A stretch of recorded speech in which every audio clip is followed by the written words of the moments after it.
La Sociedad Dominica de Medios de Comunicación, Sodomco, presenta A Pensar Más con Rosa María Palacios.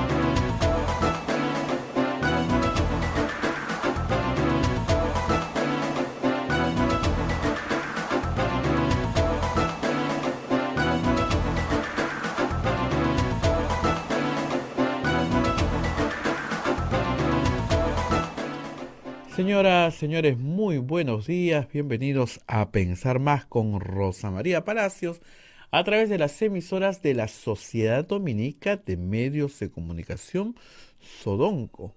La Sociedad Dominica de Medios de Comunicación está integrada por Radio Santa Rosa en Lima, 1500 kilociclos en la amplitud modulada, 105.1 en la frecuencia modulada al sur de nuestra capital.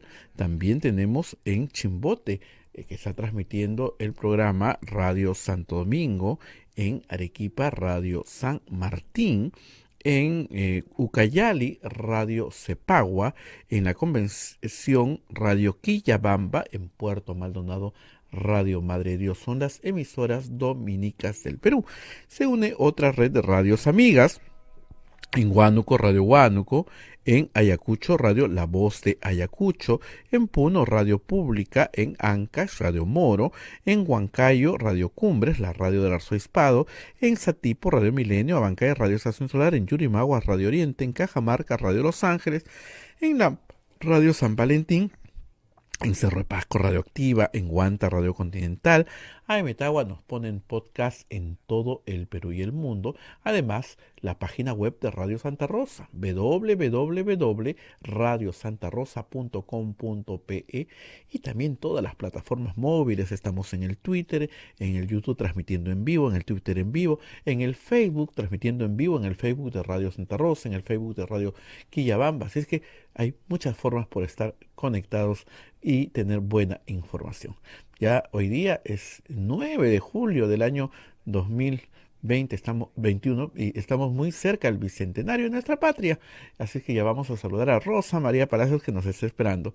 Rosa María, ¿cómo estás? Un gusto saludarte, muy buenos días. Muy buenos días, Abel, muy buenos días a todos nuestros oyentes en todo el Perú y el mundo, como siempre. Empezamos con las menciones de nuestros auspiciadores. En primer término, con la Pontificia Universidad Católica del Perú, que tiene un anuncio hoy día nuevo. ¿Tu hija o hijo aún no sabe qué carrera estudiar? Podrás explorar sus opciones con el Tour Vocacional PUC en línea. Participará en talleres y charlas con expertos, clases modelo, junto con nuestros profesores y mucho más. Que explore sus opciones y decida su carrera junto con la PUC. Conoce más en tourvocacional.puc.edu.pe o, si quieren, tourvocacional.pucp.edu.pe. Muy bien, esto es un anuncio de la Pontificia Universidad Católica del Perú. Y luego vamos a las obras sociales de las religiosas dominicas de Arequipa, que nos acompañan todas las mañanas. Hotel La Cuesta de Caima, de la Asociación Santa Catalina de Sena, de las Madres del Monasterio de Santa Catalina, es la mejor opción para tu estadía en Arequipa. Lo recaudado por el hotel sostiene las instituciones de apoyo social de las madres, que benefician a niños, niñas, mujeres y adultos mayores en estado de vulnerabilidad. Informes en el Facebook e Instagram del Hotel La Cuesta de Caima, Arequipa. Policlínico Ángeles de la Salud ofrece servicios de calidad en salud a precios al alcance de todos. Servicios de rayos X, mamografía, laboratorio de análisis clínico, ecografía, endoscopía, colonoscopía, tópico, farmacia, servicio de ambulancia. Contamos con un staff de médicos de alta calidad, modernas instalaciones, con todas las normas de bioseguridad. Las madres dominicas del convento de Santa Catalina contribuyen con sus oraciones por la salud física y espiritual de nuestros pacientes. Calle Antero Peralta A10, Urbanización San José, Humacoyo, frente a la Iglesia del Sagrado Corazón de Jesús en Arequipa. Y finalmente los colegios dominicos que nos acompañan todos los días. Colegio Sagrado Corazón, Sofianum, 74 años al servicio de la educación en Arequipa, formando integralmente a la niñez y juventud desde la pedagogía de luz y verdad. El proceso de admisión para el año 2022 está abierto. Colegio Sagrado Corazón Sofianum, formamos en luz y verdad. El colegio privado bilingüe Reina de los Ángeles, situado en La Molina, Lima, tiene como meta la educación en las virtudes cristianas para construir una sociedad más humana, más fraterna y más feliz. El colegio bilingüe La Asunción, perteneciente a la Congregación de las Hermanas Dominicas de la Inmaculada Concepción, ubicado en Trujillo, La Libertad, brinda una educación a jóvenes y niños basada en las virtudes y en la espiritualidad dominica. Y finalmente, Colegio Santa Rita brinda educación católica desde el diseño curricular Luz y Verdad. Es una gran opción a los papás que buscan para sus hijos una educación de calidad con valores. Cuenta con docentes en el manejo de los entornos virtuales de aprendizaje para el desarrollo de habilidades de los alumnos que los hagan competitivos en la sociedad. Muy bien, estos han sido todos nuestros auspiciadores a los que estamos, como siempre, muy agradecidos. Y hoy, Abel, amanecemos sin que el Congreso se haya puesto de acuerdo para elegir a los miembros del Tribunal Constitucional. Y ha sido, creo, una buena cosa, porque a pocos días de irse, realmente a muy pocos días de irse, hoy día ya estamos 9, se van el 27, digamos, porque hay que limpiar un poquito las cosas, ¿no? En realidad el 26 entran las juntas preparatorias, ya a tomar juramentación. Les quedan apenas 15 días. 15 días que los que podrían, ¿no es cierto?, organizar una despedida cordial, tratar bonito al pueblo que los eligió, pero no ha sido así. Ayer se reunieron temprano en la Junta de Portavoces, retomaron el pleno, pero no retomaron la elección de candidatos. A algún genio se le ocurrió, miren ustedes la interpretación, es impresionante. La resolución judicial señala que debe suspenderse la elección de magistrados citada para el 7 y 8 de julio, hasta que se resuelva el fondo del asunto. ¿Ok? Entonces, parece que Luis Valdés, ya lo había dicho otros, ¿no? Pero Luis Valdés les dice, como nos han suspendido el 7 y el 8, entonces votamos el 9. No leyó hasta que se determine el fondo del asunto. Esa partecita no la leyó de la resolución. ¿Pueden creer que una leguleyada así, que uno la cuenta como chiste, ¿no? Uno hace un chiste en clase y cuenta este tipo de cosas. La presenten como si fuese válida. Es impresionante el poco nivel jurídico que tiene este Congreso. Ayer también la comisión seleccionadora o la misma mesa directiva, no lo sé, dijo, bueno, que hagan públicas las motivaciones para elegir a magistrados del Tribunal Constitucional, porque había que motivar cada voto. Y todo el Perú se quedó con la boca así, páginas en blanco. Les ponían a algunos candidatos el puntaje entero de idoneidad moral y ni siquiera una pequeña explicación, un parrafito, algo. Miren, cuando yo corrijo exámenes, yo al alumno le digo por qué le estoy poniendo la nota que le estoy poniendo. Motivo mi resolución. Esa es una buena práctica, porque si no le dices al alumno por qué se está sacando esa nota, no va a aprender nada. Porque la evaluación es también un medio de aprendizaje. Y en idoneidad moral hay un asunto que es bien claro. O la tienes o no la tienes, pues. No, mira, este es un poquito inmoral. Es como estar embarazada. O estás embarazada o no estás embarazada, pues, no estás un poquito embarazada. Entonces, adecuada idoneidad moral puso uno. ¿Cómo que adecuada? No, pues, o tiene o no tiene. Ahora, podría ser una persona que ha tenido una acción heroica. Podría ser, ¿no? Que va más allá del deber. ¿No es cierto? No sé, una persona que salvó vidas de alguna manera, ¿no? Que su trabajo como abogado permitió el descubrimiento de un asunto que era particularmente repelente para la sociedad y gracias a su trabajo, pues esa situación se descubrió y vale la pena resaltar algunos hechos heroicos en la vida de una persona. Pero eso es sobre el estándar, ¿no? El estándar es que todos tienen que tener idoneidad moral. Acciones heroicas, bueno, ya, claro. Es una cosa, pues, que podría resaltarse en la motivación, ¿no? Podría, ¿no? Pero no hay nada. Ninguna motivación de nada. Nada.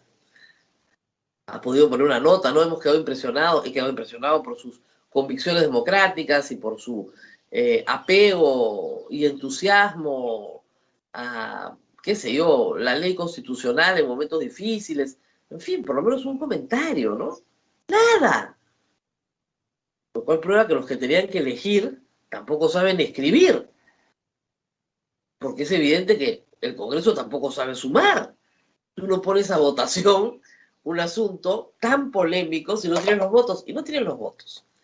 Entonces el primer problema fue ese y decidieron tratar otros temas. Bueno, no está mal tratar otros temas, hay un montón de proyectos de ley para debatir. Y comenzaron a debatir proyectos de ley cuyos autores eran congresistas o cuya iniciativa venía de bancadas como el Partido Morado, FREPAP y Frente Amplio. Y el resto del Congreso, que sí tiene más de 80 votos, pero no 87, ¿qué creen que se dedicó a hacer? A vengarse. Como contaba yo Daniel Olivares, cualquier proyecto que venía de esas tres bancadas, que tienen pues su producción, ¿no? Al archivo o de regreso a comisiones. Acá no se aprueba nada, porque vienen del Partido Morado, vienen de FERPAP. Eso es lo menos democrático que he visto en mi vida. Había una ley para organizar el Archivo General de la Nación. ¿A quién le puede hacer daño esa ley? Pero claro, aprueban la creación, declaran de interés la creación de un distrito, ¿no? Eso sí, ningún problema. O sea, ¿para qué se reúnen entonces? O sea, quieren hacer las cosas de manera ilegal. No se puede. Y lo que pueden hacer de manera legal, no lo quieren hacer porque es del enemigo. Entonces, mejor que no se reúnan. Es un congreso inviable. No hay forma de que ahí salga nada bueno. Pero uno ve los grados realmente de maldad humana. Esta no es una lucha política. Va más allá de la lucha política. Estos son actos de maldad. Realmente de maldad. Ustedes dirán, en todos los congresos del mundo sí, pero choca, ¿no? O sea, la ley para organizar el Archivo General de la Nación se necesita para el Bicentenario llegar con un Archivo General de la Nación ordenado, que tiene muy buen material, muy buen material que tiene que preservarse de nuestra historia contemporánea, pero también tiene pocos ingresos, tiene una organización antigua, se había hecho un trabajo para darle una nueva organización, de repente no perfecto. Nosotros en el convento somos vecinos del archivo. Parte del archivo está frente a nosotros, ahí cruzando la pista. Y a veces cuando tengo tiempo voy a ver sus exposiciones, hacen un muy buen trabajo, con muy pocos recursos, pero con muy pocos recursos. Hay que mejorar el archivo, hay que sacar una ley. Se hace la ley, se somete pero el archivo al archivo. El congresista del FREPAP que ha presentado la iniciativa va a pedir la reconsideración. Espero que el día de hoy le otorguen la reconsideración ante el papelón olímpico que están haciendo. O sea, no se puede hacer las cosas de esa manera. Hay maneras, hay formas, ¿no es cierto? ¿No te gusta el proyecto? Bueno, explica por qué. ¿No te parece que el proyecto sea correcto o el mejor? No lo mandes al archivo por venganza, pues. ¿Quién organiza estas cosas? Y bueno, las cosas han comenzado a ser graves en partidos como Acción Popular, como APP. En Acción Popular hay algunas, incluso hay una renuncia, porque el congresista renuncia bajo amenaza de que si no vota, como ellos dicen, lo van a votar del partido. Bueno, renunció, pues. O sea, no todo el mundo quiere terminar preso, ¿no? No todo el mundo quiere terminar en un proceso penal. O sea, los congresistas actuales creen que tienen los poderes de Superman. Entonces dicen, no estoy sujeto a mandato imperativo. Entonces eso creen que es, hay una caricatura de Carlín buenísima, pueden atropellar a alguien borrachos y no pasa nada porque no están sujetos a mandato imperativo. ¿Qué entendieron por ese artículo, el 93 de la Constitución? Porque en la inducción que les hacen al Congreso, seguramente se los explicaron bien y ellos lo entendieron mal. No tienen superpoderes, no pueden hacer lo que les da la gana. Su poder es muy limitado a la función que ejercen y al procedimiento para realizar esa función. Y en todo lo demás son exactamente igual que usted y que yo, que cualquier ciudadano. Y se comportan como si fueran superpoderosos, porque claro, se vuelan presidentes, ¿no es cierto? Desechan leyes valiosas, persiguen a los adversarios políticos en el Congreso, los mandan con acusaciones constitucionales al Poder Judicial, hacen lo que les da la gana. Pero hacer lo que te da la gana no es lo que está en la Constitución. Y realmente ha sido un mal Congreso. Y termina pésimo. ¿Qué le dijimos al señor Luis Valdés cuando estuvo con nosotros? No haga esa cuarta legislatura. No la haga porque no tiene sentido. No va a reformar la Constitución. No la pudo reformar. No haga la elección de los magistrados del Tribunal Constitucional. ¿Cuántas veces lo hemos explicado acá? Nada. Igual. Y en el momento en que les dicen, bueno, ¿por qué no nos ponemos de acuerdo para limpiar un poco el escritorio antes de irnos, ¿no?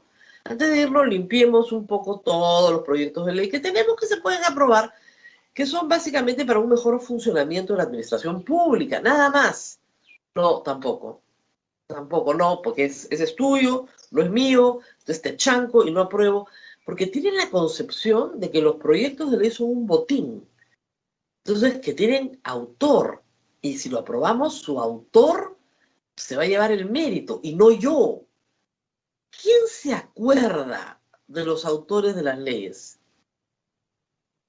Solamente cuando lo hacen mal. Cuando lo hacen mal, sí nos acordamos de la ley Mulder, por supuesto. Ahí sí. Cuando lo hacen mal. Cuando lo hacen bien, ¿te acuerdas en qué año se aprobó? Y por lo tanto sabes en qué congreso fue. Pero no sabes la votación completa, ni la autoría. Eso se pierde en el tiempo. Pero ahí están, pobrecitos, peleando por su cuarto de hora de gloria, ¿no? Es una cosa penosa. De todos los vicios, ¿no? Están, es como si realmente se reunieran todos los vicios, ¿no? La vanidad, la codicia, ¿no? La pereza. No hablemos de la gula, ni de la lujuria, pero los otros, caramba, la ira. Están todos ahí. Entonces, ¿qué le pasa a estas personas? ¿Cómo pueden ser tan soberbios? Y ahí tenemos el problema, una y otra vez. Bueno, hoy día nos tenemos que ir temprano, porque hoy día es viernes y tenemos misa temprano, pero quería recordar 2 o 3 cosas antes de irnos a la pausa. La primera es algo que me han contado en estos días y quería compartir con ustedes. Walter Alba es un famosísimo arqueólogo peruano con reconocimiento internacional por todo lo que ha hecho en torno a la figura del señor de Zipán. Y por supuesto, por haber gestionado, promovido y ser el impulsor del museo Las Tumbas Reales de Zipán. Un museo que es público, que es del Estado, pero cuyo director ha sido Walter Alba y un grupo de arqueólogos que han trabajado muy cercanamente a él. Bueno, como suele suceder en la vida, el tiempo pasa y Walter Alba ha cumplido 70 años. Como ustedes saben, las personas de 70 años tienen que jubilarse. Y en una administración pública correcta, ¿no es cierto?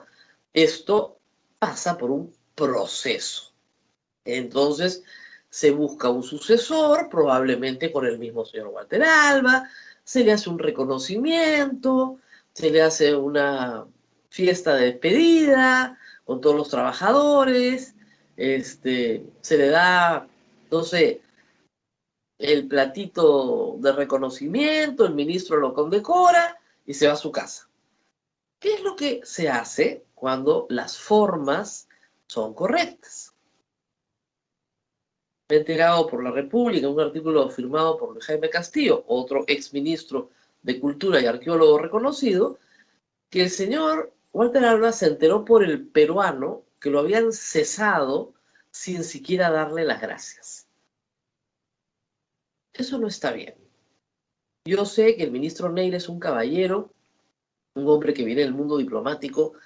Esto no puede obedecer a su gestión, tiene que ser un problema secretarial que él no ha podido supervisar y estoy segura que lo va a rectificar. No se trata de que el señor Walter Alba se quede después de los 70 años, está claro que no puede. Pero hay formas y este país no puede ser tan mezquino. No puede ser tan mezquino con las personas que han hecho tanto por su país a puertas del Bicentenario. Es como si repitiéramos los mismos errores y los mismos defectos que tuvimos en el nacimiento de nuestra república. Las mismas guerras, las mismas mezquindades, que no hubiéramos aprendido nada en 200 años, que estuviéramos recreando los mismos problemas.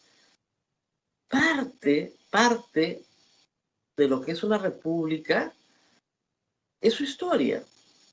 Y la historia del Perú nace justamente en los enormes esfuerzos que hace la arqueología peruana por devolvernos ese pasado todos los días, ese pasado que a veces permanece oculto y sepultado por milenios.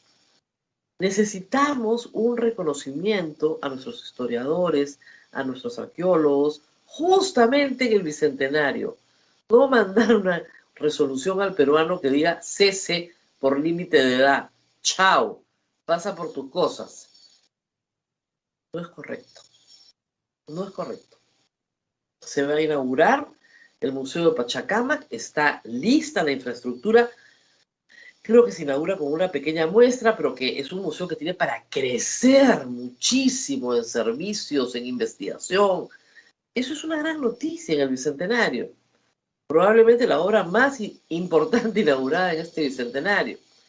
El alcalde de Lima está tratando a como dé lugar de poner más o menos decentitos algunos monumentos en Lima, ¿no? Yo le comentaba a una persona, le decía, bueno, es que no estamos para fiesta, ¿no? Con 180.000 muertos, saliendo de una pandemia, es difícil celebrar la independencia. Y esta persona me contestó, bueno, hasta para ir a un velorio la gente se viste bien. Entonces hay que poner bonita la ciudad igual. Sí, pues, hasta para ir a la misa de difuntos uno se viste un poquito mejor, ¿no? Entonces hay que hermosear la ciudad.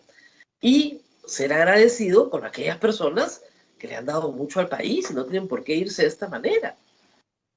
Y luego, claro, recordarles a todos, la segunda cosa antes de irnos a la pausa, que ya viene mañana a las 7 de la mañana la vacunatón. No pueden dejar de ir. Es el evento social más grande al que van a asistir en año y medio. Va a haber mucha gente, es verdad, vayan con doble mascarilla y con todo el cuidado del mundo, pero es necesario que vayan y van a vacunar horas de horas continuadas. O sea, no tienen que llegar mañana todos a las 7 de la mañana y amanecerse a las 5 de la mañana. Toda la noche van a vacunar. No va a haber toque queda. Para vacunarse, ojo, ¿ah? Entonces, vayan a vacunarse. Es muy importante. La vacunatón aspira a vacunar a 200.000 personas en 36 horas, que yo creo que sí se puede lograr. Y el próximo fin de semana, otra vacunatón más. Y miren, esto es importantísimo.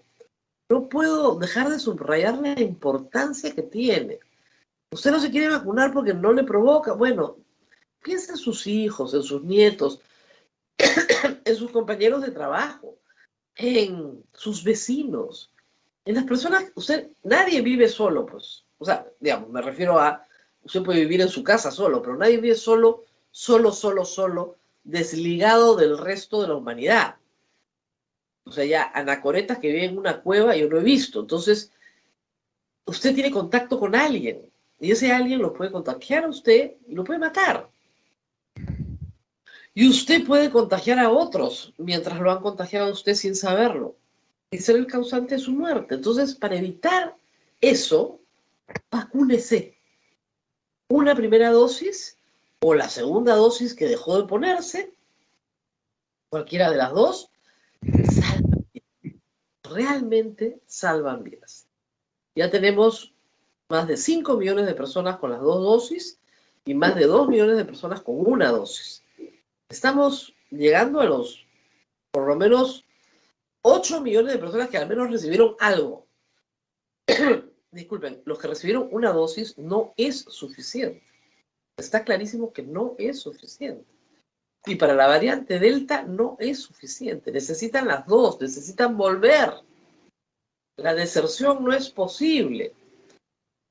Y necesitamos que todos los grupos antivacunas tengan un poco más de solidaridad. Acá nos estamos jugando la vida todos, así como usted no fuma en un espacio cerrado, no permita que una persona que puede vacunarse no vaya a vacunarse. Hay que hacer todos los esfuerzos, insistir todas las veces en que las personas se vayan a vacunar. Muy bien, vamos a hacer una pausa, y regresamos con el congresista Valer. Héctor Valer, elegido por votación popular, con sus credenciales entregadas, era miembro de la bancada de Renovación Popular. Y digo era, pero porque ha sido expulsado. Así que vamos a regresar con él. Rosa María, antes de irnos a la pausa, quiero expresarte que hay muchas personas que están escribiendo acá en las redes sociales el agradecimiento al doctor Walter Alba por todo lo que ha hecho el Perú y ojalá que el presidente de la República haga eco de este llamado y les dé los honores que corresponden al doctor Walter Alba. Así es que, claro, ¿no? Nadie está pidiendo gasto ni plata, no, reconocimiento, que es gratis, ¿ya?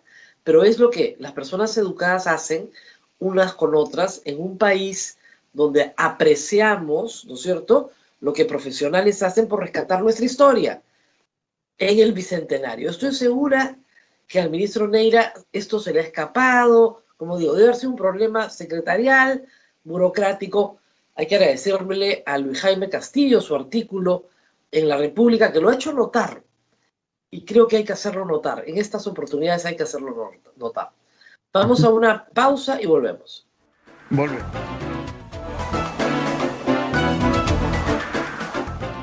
Sodomco, Sociedad Dominica de Medios de Comunicación.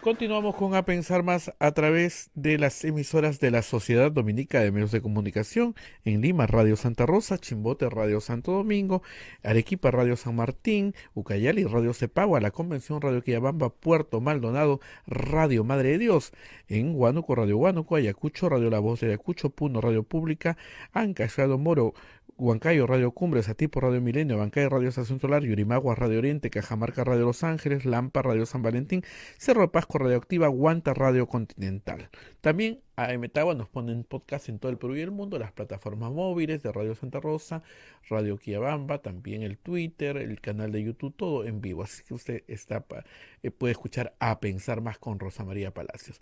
Rosa María, mientras esperamos a nuestro invitado, nos pregunta una oyente, está preocupada, ¿cómo será la respuesta por la demanda que ha hecho el procurador del Congreso a la jueza que les ha impedido la elección porque faltaban algunos requisitos? La demanda es improcedente porque es obvio, o sea, tú no puedes demandar a una jueza por prevaricato porque no te gusta su resolución. Así que fácil, ¿no? Ya, no me gusta la resolución del juez. Lo denunciamos por prevaricato y eso va a cambiar nuestra situación. La resolución de la jueza se mantiene firme. hasta que no sea revisada por una instancia superior. La pueden denunciar penalmente, le pueden mandar la OCMA, le pueden hacer un carnaval, le pueden hacer lo que quieran, pero la resolución se mantiene firme. Esa es la belleza de las resoluciones judiciales. Entonces, todos tranquilos. Miren, que te denuncien no quiere decir que te sentencien. Hay una diferencia bien grande entre denunciar y sentenciar. Los funcionarios públicos, en general, están acostumbrados a que los denuncien todos los días. Incluso los periodistas estamos acostumbrados a que nos denuncien a cada rato. Y hay que ocuparse, hay que llamar al abogado. En mi caso no es difícil porque me defiendo yo misma, etcétera, etcétera. Pero eso es, digamos, el trámite de cada día. Lo que pasa es que estos congresistas creen que puedes asustar a una funcionaria pública con una denuncia penal. Hay que, por favor, asústenlo con otra cosa. Muy diferente es el caso de los congresistas que sí deberían estar asustados porque ellos han cometido un delito que está probado en televisión a nivel nacional. O sea, ahí tienen la pistola, le sale humo todavía y están parados ahí con la pistola en la mano. Entonces, ellos sí deberían estar preocupados, la jueza no, porque lo que ha hecho no es prevaricato. El prevaricato es resolver contrario al texto expreso de la ley. Y la señora fiscal, perdón, la señora jueza, no ha resuelto contrario al texto expreso de la ley, ha resuelto conforme a ley. Se la pueden denunciar, ¿no? Es como si yo denunciara a un congresista de cualquier cosa, de atropello, y o sea, el congresista no ha atropellado a nadie, entonces, bueno, el congresista se puede reír, ¿no? A mí me ha pasado a ver alguna vez que me han citado en un caso, entonces yo lo he mirado al juez y le he dicho, yo me llamo Rosa María Palacios y yo no conduzco el programa que está citado en ese escrito, ni en ese canal, ni ese programa, ni sé de qué se trata el asunto. Y el juez me ha mirado y dice, 1000 disculpas. Bueno, dejemos constancia de que hay un error en la persona y que yo no soy la persona que se está citando. Hay litigantes que citan a veces como testigos a decenas, pero decenas de personas. Entonces sí, pues, hay litigiosidad en el Perú, por supuesto. Que vaya a llevar a buen término a los que la inician, lo dudo. No dudo. No creo que funcione así. Pero en el caso de los miembros del Congreso, yo sí creo que si la jueza oficia inmediatamente al Ministerio Público, pues sí, resistencia a la autoridad sería un delito interesante de analizar, ¿no? En el contexto en el cual están trabajando los congresistas. Porque si no sería facilísimo, pues cada vez que no me gusta una sentencia, denuncio a la jueza o al juez por prevaricato y le abro una investigación en la OCMA. Hay algunos abogados que litigan así. Les va pésimo. Mal les va. A la larga les va pésimo, porque todo el mundo sabe que hacen ese tipo de cosas. Es la del tinterillo más facilito, ¿no? De verdad. Pero, ahora, que son actos de intimidación a la jueza, sí, son actos de intimidación a la jueza. Buscan intimidarla. Y si leen el tipo penal de resistencia a la autoridad, dice algo sobre la intimidación a la autoridad pública, yo me andaría con cuidado. Pero en fin, es su estrategia legal. Cada abogado la plantea como mejor me parece. Es su estrategia legal. Bueno, ya estamos con el señor Valer. Sí, le pedimos que encienda su cámara, por favor, al congresista Héctor Valer, si nos está escuchando, si ya estamos con él. Congresista, muy buenos días. Encienda su cámara, por favor. A ver, ahí está. Sí, muchísimas gracias, congresista. Adelante, Rosa María. Mi querido señor, muy buenos días a usted. Mi querida doctora Rosa María Palacio, muy buenos días. Honor y placer de estar frente a usted. Bueno, antes vamos a aprovechar la oportunidad, que es la primera vez que se presenta en el programa, de preguntarle algunas cosas muy puntuales. Cuéntenos un poco sobre usted. Usted es representante de qué región y cuál es su especialidad académica, en qué ha trabajado y cómo llega al Congreso, cómo llega al Partido Renovación Popular. Muchas gracias, doctora Rosa María. Primero, soy un exfuncionario con experiencia nacional e internacional, casi 10 años como miembro del Consejo Internacional de Derechos Humanos con sede en Ginebra de Naciones Unidas. A los 29 años, viceministro de Estado en nuestro país. Soy de formación académica abogado, con 2 maestrías, uno en económicas y otro en derecho penal, y un doctorado en Derecho y Relaciones Internacionales en la Universidad del País Vasco, en Europa.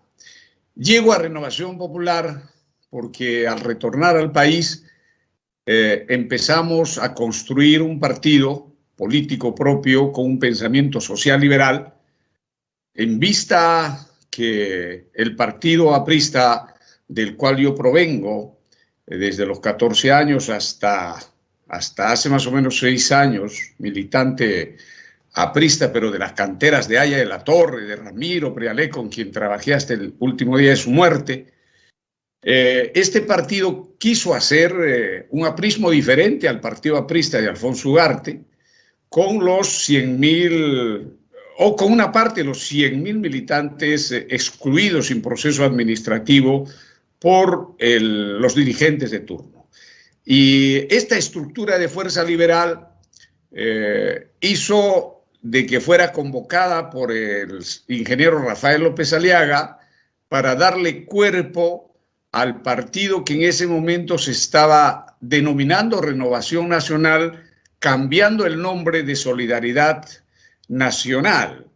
Entonces, en el encuentro con el ingeniero Rafael López Aliaga, nace pues el término Renovación Popular, con el pacto político entre Fuerza Liberal y Renovación Nacional.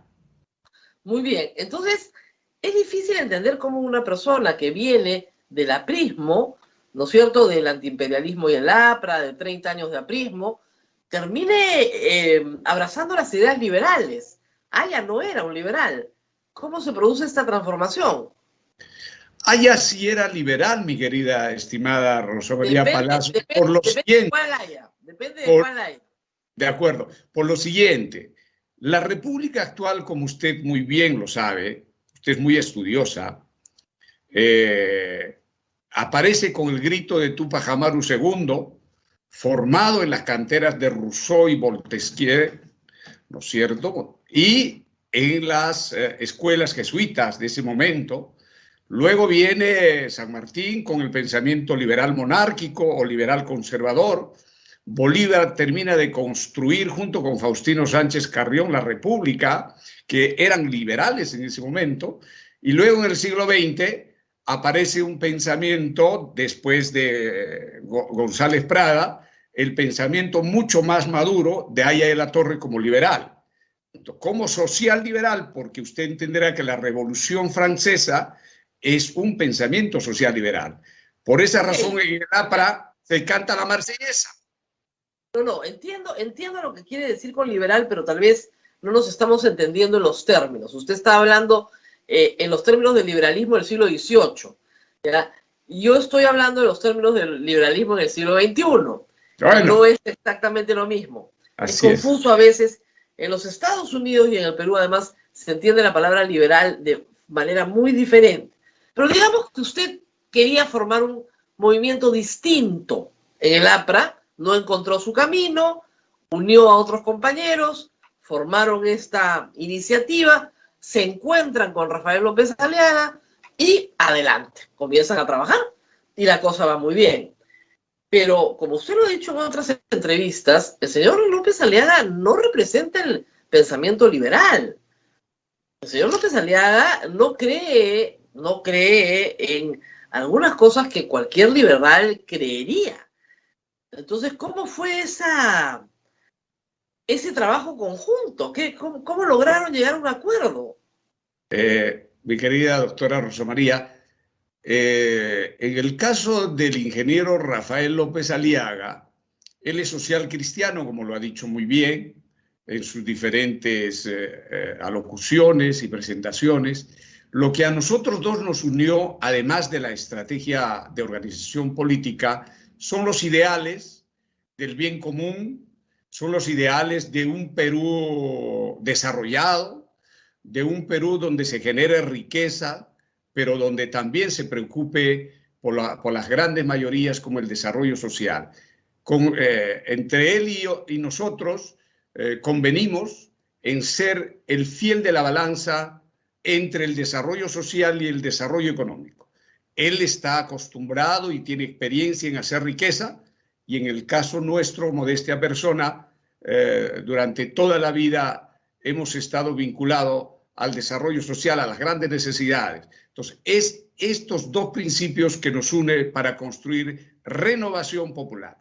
Claro, pero digamos, son principios muy generales que nadie podría estar en contra. ¿Quién puede estar en contra del desarrollo económico o el desarrollo social del país? Hay cosas que más bien separan. Usted me dice, por ejemplo, que ha sido una persona vinculada a la defensa de los derechos humanos durante muchos años. Pero si usted analiza la entrevista que yo le hice en este programa al almirante Montoya, yo le pregunté qué haría su gobierno con el lugar de la memoria. Y me dijo que lo destruiría, que lo haría un museo de ciencias naturales. O le pregunté sobre los juicios, sobre graves violaciones a derechos humanos, y me dijo que esos juicios en realidad tenían que anularse, que no debían existir, que no han habido violaciones a los derechos humanos en el Perú, salvo en algunos pequeños casos muy marginales, y que finalmente Alberto Fujimori estaba injustamente preso, porque no había violado derechos humanos. Entonces, ¿no le parece que es difícil ese discurso con el suyo? Usted ha hecho un análisis y un resumen extraordinario, acaba de hacerlo.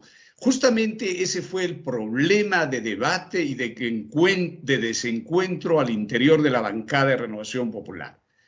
Cuando se hablaba de contravenir el orden constitucional, cuando se hablaba de no reconocer el proceso electoral, cuando empezaron a hacer chillidos para acudir a la OEA, etcétera, la voz del congresista Valer, en este caso de mí, siempre estuvo presente en defensa de la democracia.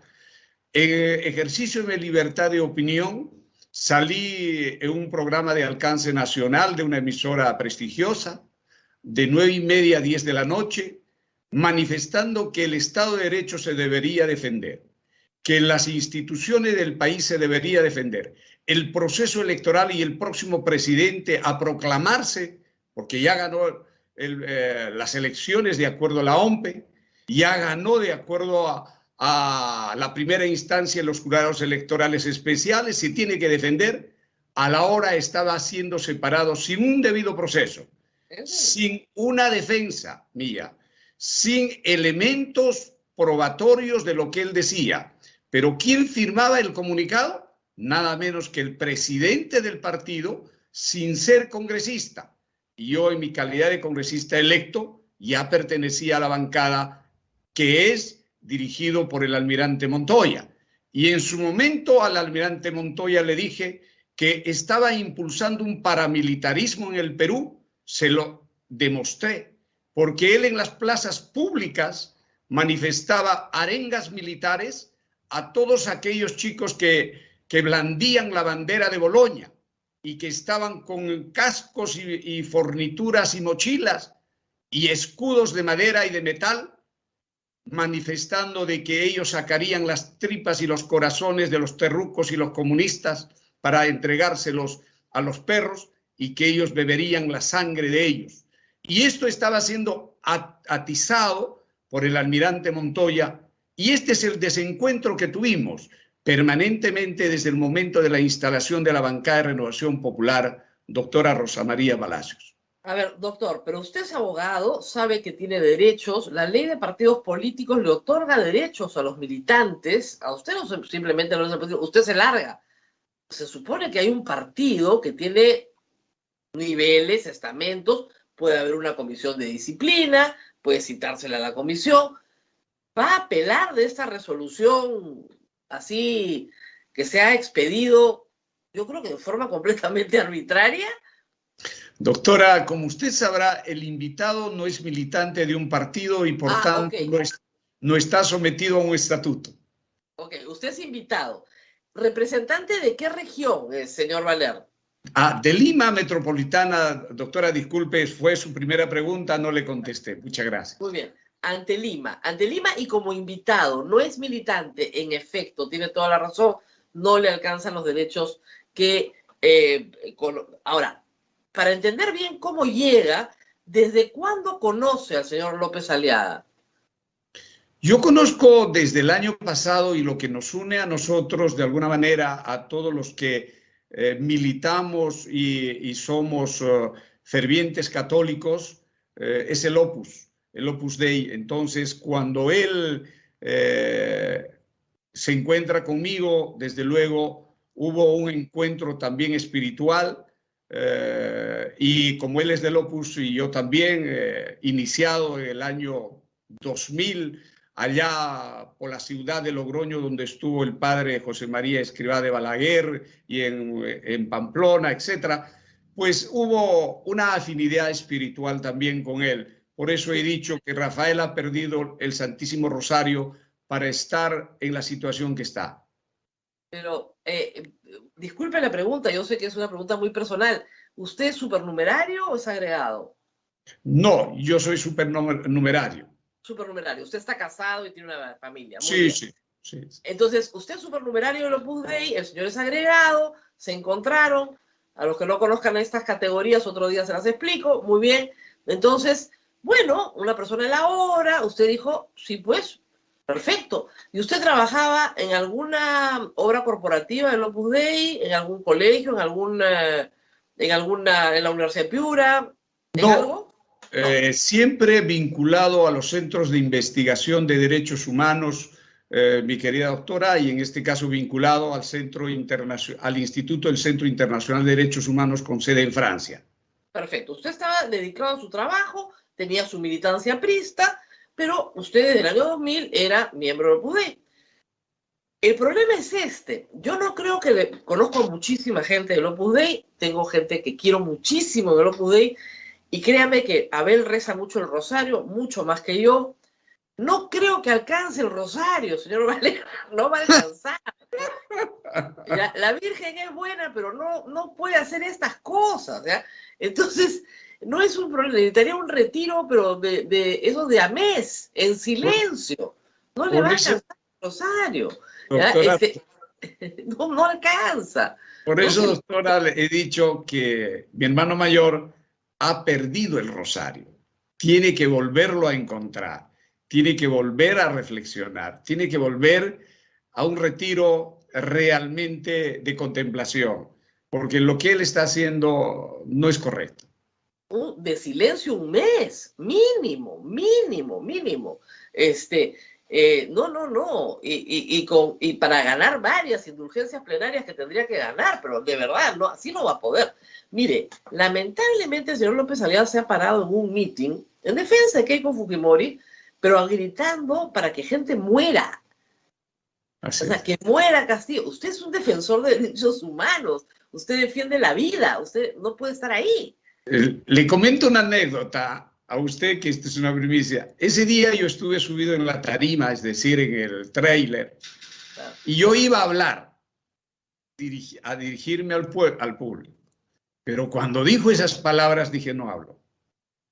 Guardé un silencio total porque realmente mi hermano mayor está mal, ¿no? Ahora, hay que decir algo para que quede claro en beneficio del Opus Dei.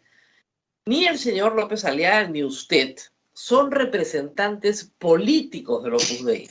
El Opus Dei no tiene representación política, por favor. Pero, dicho esto, así como los dominicos, donde yo trabajo, no participan en política tampoco. Dicho esto, y esto hay que explicarlo, sí se asume que las personas que trabajan en su vida ordinaria y santifican la vida ordinaria, que es la misión del Opus Dei, pueden tener posiciones muy conservadoras, en general, muy conservadoras frente a muchos asuntos de la vida cotidiana.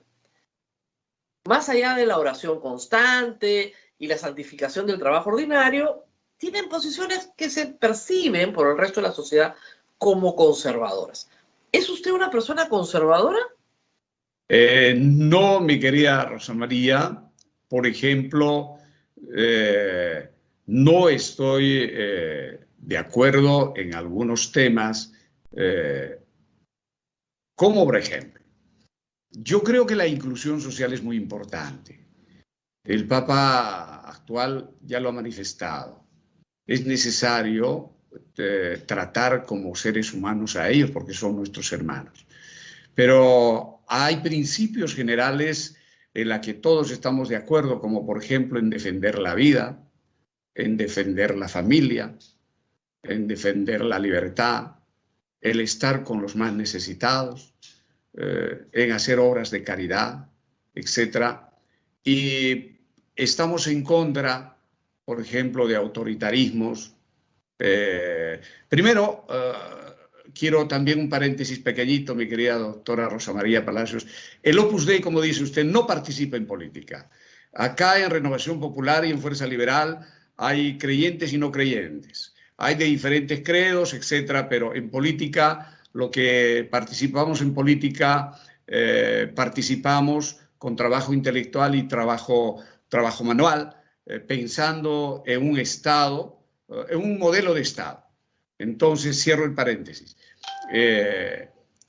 Yo creo que los que participamos en política tenemos algunos principios como la que acabo de decir, pero no estamos de acuerdo con un Estado comunista, por ejemplo. Obviamente. No estamos de acuerdo con un Estado neoliberal. Estamos de acuerdo con un Estado de bienestar. De tal manera que... Pero es curioso porque usted se proclama liberal. Social liberal. Social liberal.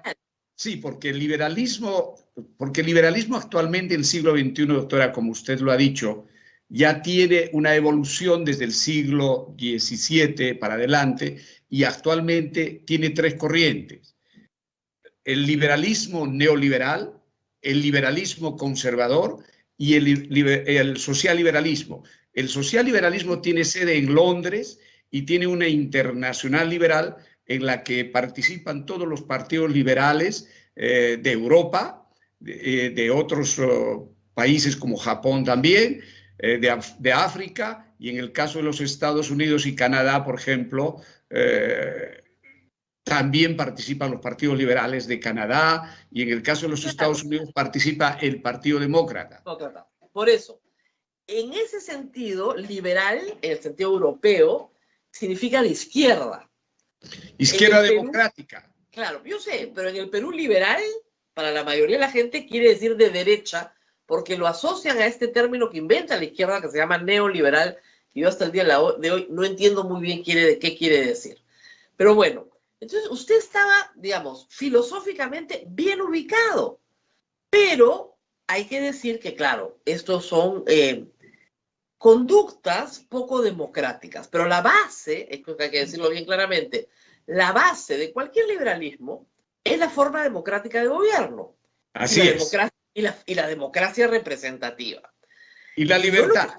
Yo lo que aprecio, le digo, entre los seguidores de Keiko Fujimori, donde confluyen los seguidores de López Aliaga, es gente que ayer gritaba o anteayer, dictadura sí, comunismo no. Es decir, prefieren un gobierno de facto a cualquier otra cosa que pueda proponer el señor Castillo. Y eso, yo creo que es un error, ¿no? ¿No le parece, señor Valer?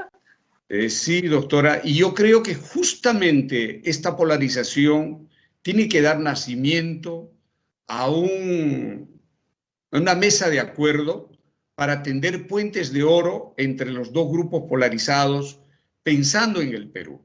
Razón por la que yo visité al profesor Castillo. Una audiencia de 15 minutos duró 1 hora, porque hemos hablado de ideología, hemos hablado de doctrina, hemos hablado de programas, hemos hablado de estrategia y táctica política, y hemos concluido en que el gobierno del virtual presidente, si fuera él proclamado, debe ser un gabinete demócrata, un gabinete no comunista, un gabinete que escuche a los diferentes grupos políticos del país y un premier que esté bien ubicado en cuanto a la democracia, en cuanto a ideología, y que tenga experiencia en el manejo de un Estado que sin apasionamientos, sin odio, sin rencor, conduzca el país, querida doctora. Ahora, vamos por partes. Usted tuvo esta conversación con Pedro Castillo. Él ha repetido muchas veces que él no es comunista. Yo le preguntaba a Pedro Franqui si él es marxista-leninista, como proclama el ideario programa, y ha dicho que no, y que duda que Castillo sea marxista-leninista. De su conversación, ¿qué le pareció, digamos, ideológicamente Castillo? Yo creo que tiene influencia inclusive del Partido Comunista Chino. Tiene influencia del partido, del ex Partido Comunista o Leninista de Rusia. Tiene influencia del populismo de Evo Morales. Tiene influencia, etcétera, de todas las corrientes de izquierda.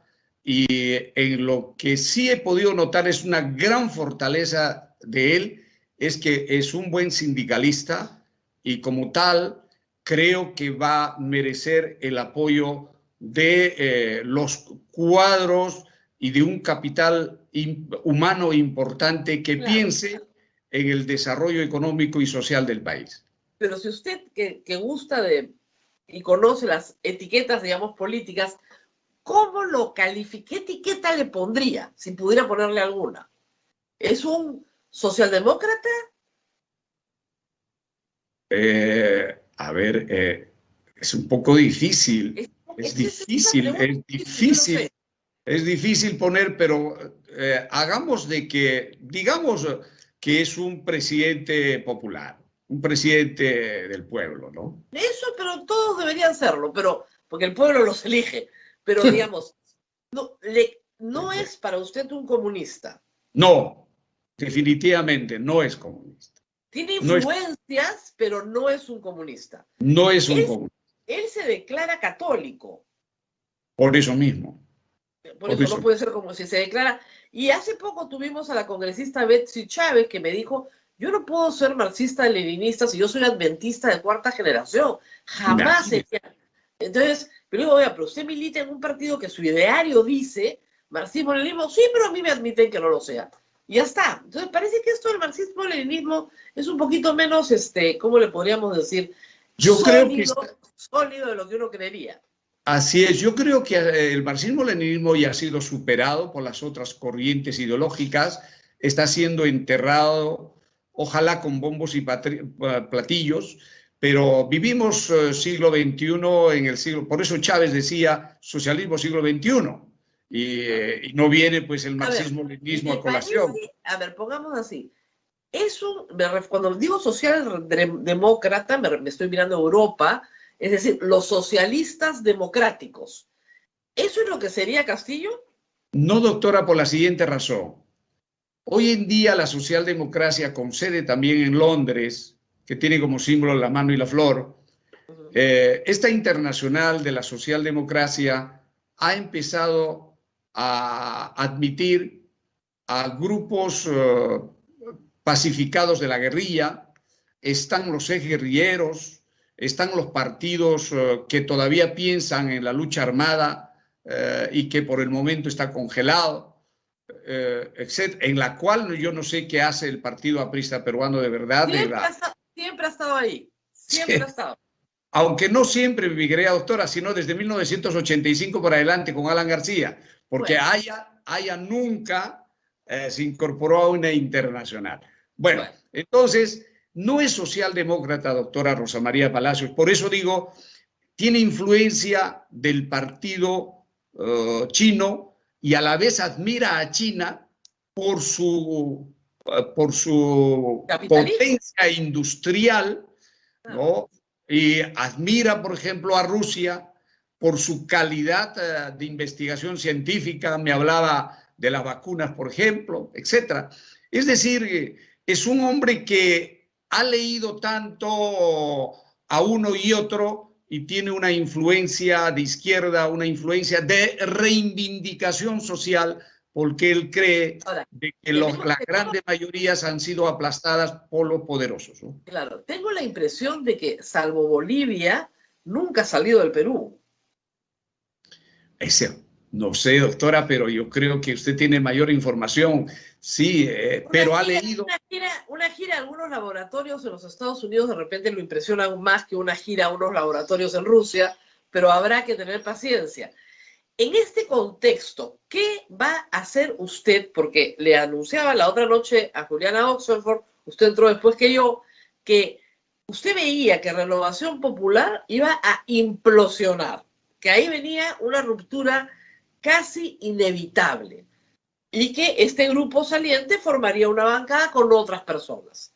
¿Es así? ¿Usted cree que hay esa ruptura ya? Doctora, esta mañana o el día de ayer sacaron un comunicado desde Renovación Popular dándome la razón en todos los puntos que he venido defendiendo, y para mí este es un muro de contención a los congresistas que estaban realmente a punto de salir. Vamos a ver cuánto dura, pero al margen de ello, mi querida doctora, yo vengo ya conversando, gracias a la benevolencia de algunos grupos parlamentarios y algunos parlamentarios que tampoco no están de acuerdo en el grupo donde están, para eclosionar una bancada liberal en el Congreso de la República. Yo sugerí que sea bancada social liberal, pero en el debate hemos quedado en que sea bancada liberal. Entonces esperamos que esto se concrete. No va a conseguir en el Perú no va a conseguir un liberal que quiera que la palabra social esté al lado del liberal. De ninguna manera. Ahora, bueno, ¿esa bancada liberal podría tener a la gente del Partido Morado? Son 3, están solos. Doctora, discúlpeme, usted sabe que estamos en conversaciones, perdóneme que no pueda responderle por el momento, pero haremos una conferencia de prensa presentando en sociedad esta bancada. Claro, porque son, por lo menos, solitos está usted y estos 3. O sea, y usted sabe que en este mar inmenso, los que estamos solos nos encontramos, ¿no? Los que están emparejaditos ya no, pero los que estamos solos nos encontramos. Entonces probablemente se encuentren. Pero claro, tienen que llegar a algunos acuerdos para poder trabajar juntos. Pero es una pena, ¿no? ¿No le parece increíble que ni siquiera juramentado y ya lo expulsaron de la bancada por pedir que se reconozca un resultado electoral? Eso es lo que a mí me llama la atención. Y que el día de ayer me dieron la razón con un comunicado oficial ellos. Es más, le cuento algo para esta mañana. Puede usted revisar en el fanpage del ingeniero Rafael López Aliaga. Acaban de colgar un comunicado destituyendo manu militari a un líder importante de Lambayeque, y en el comunicado dice: se destituye de su militancia y de su futura militancia y de toda actividad política de Renovación Popular. O sea, sin un debido proceso, sin poner en vigencia el estatuto. Está colgado en el fanpage. Bueno, ellos creen pues en la manu militari, como dicen. Ahora, en esta historia tan complicada de los partidos políticos y de la historia política del país, usted dice, me dan la razón en todo. Entonces, ¿ya en Renovación Popular aceptan que ganó Pedro Castillo? Sí, sí, doctora.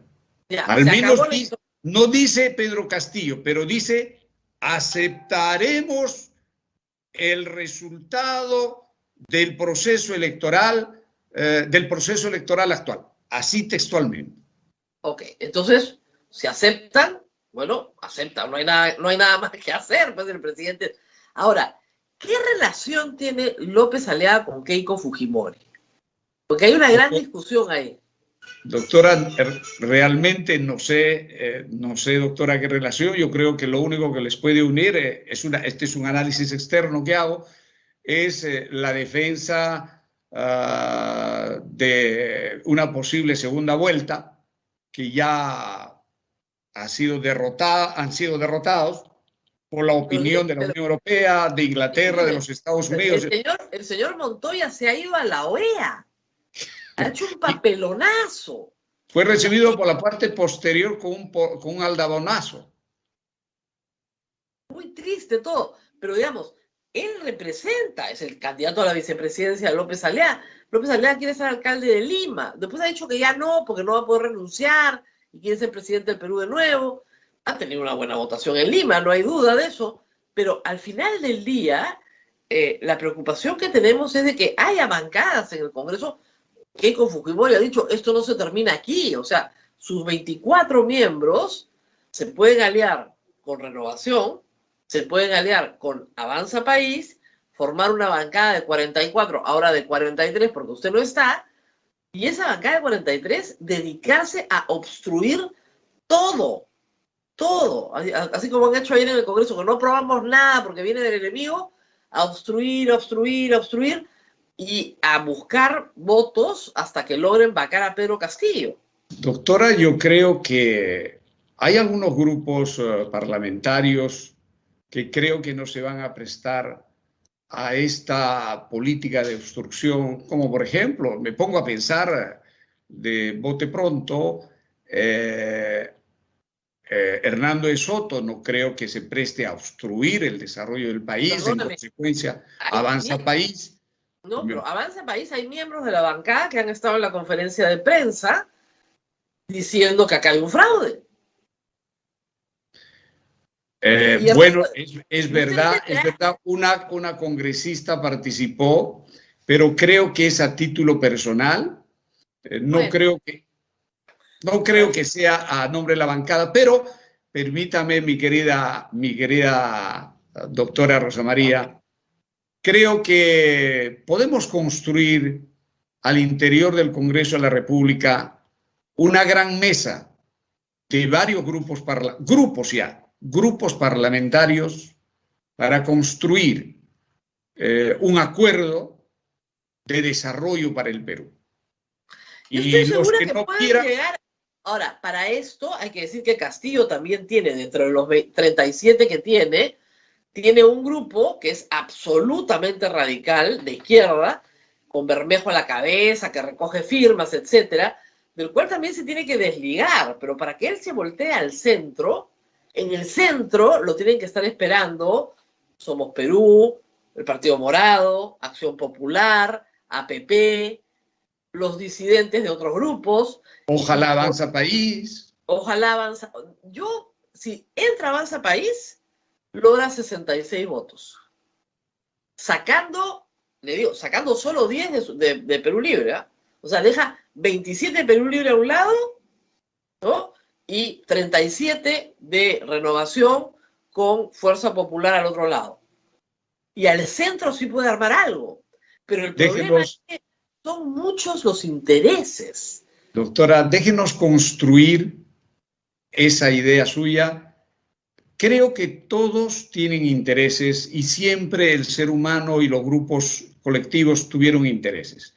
Pero los intereses pueden encontrarse en algún punto común.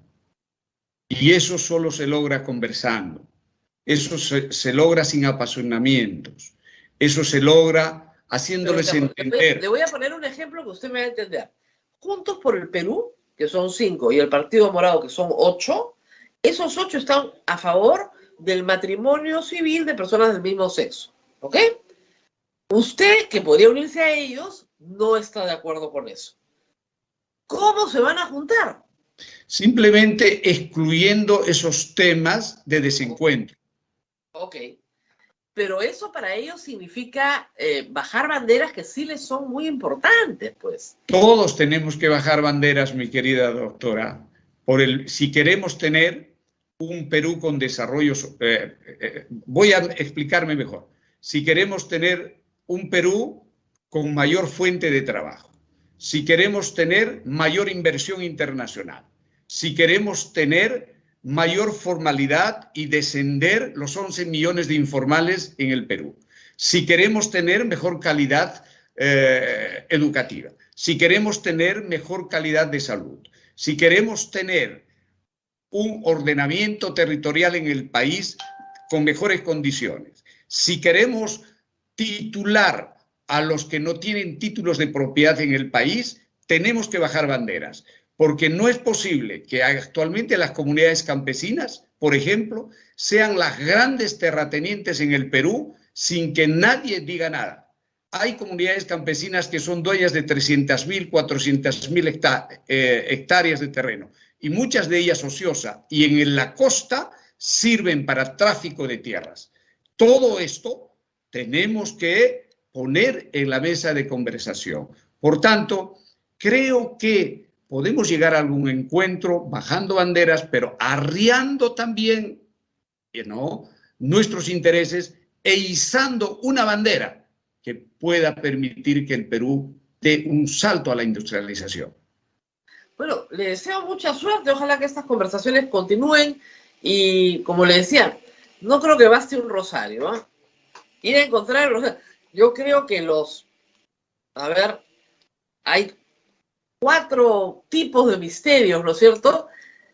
Ni rezando los 20, ¿ah? O sea, ni rezando los 20 misterios. Usted me saca otra palabra que entonces habrá que regalarle una Biblia también. Pero ni leyéndosela. No sea mala, doctora Rosa María Palacios, ya no sea mala. Bueno, yo creo que sí. Necesita un retiro espiritual de silencio, pero eso así, que no te habla nadie durante un mes, de repente escucha una voz adentro. Doctora Rosa María Palacios, va a encontrar con toda seguridad camino. Sí, claro, lo tengo. Va a encontrar, no se preocupe. Vamos a hacer que él encuentre camino. Yo creo que del árbol caído no voy a hacer leña. Voy a tratar de que él encuentre nuevamente el camino. Muchas gracias, doctora Rosa María Palacio, por su entrevista. Hay un punto en camino que le puede servir. Uno que dice, acostúmbrate a decir que no. Ajá, me parece que es el 100 y tanto. Sí, y el 394 es mucho mejor. Mucho mejor. Cuando dice, solo tu pensamiento interno puede hacer de que hables bien, porque de lo contrario serás un mulo atado al pesebre de Dios. Muy bien, muchas gracias por haber estado con nosotros. Y Abel, nos tenemos que despedir porque tenemos misa. Estamos robándole tiempo a la iglesia, a la basílica, donde nos espera ya el padre Richard para empezar la misa del Señor de la Justicia. Gracias, congresista Valer, nos vemos muy pronto. Muchísimas gracias. Y ha sido muy entretenida la conversación, pero nos tenemos que ir temprano el día de hoy. Así es, Rosa María, invitarlos a que vengan igual al convento de Santo Domingo. El museo del convento está, sí, pueden venir al convento, visitar, está muy bonito y pueden estar en la tumba de San Martín de Porres y recorrer todo, que está muy bonito. Bien, el padre Luis Enrique Ramírez y el padre Richard Manrique nos esperan en la Basílica del Rosario y no se olviden, mañana hay vacunatón, así es que a ir todos a vacunarnos. Cuídate mucho, Rosa María. Chao, chao. Nos vemos, chao, chao.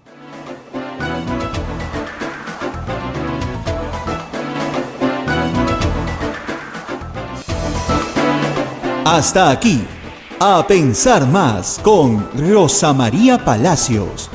Este programa fue producido por la Sociedad Dominica de Medios de Comunicación, Sodomco.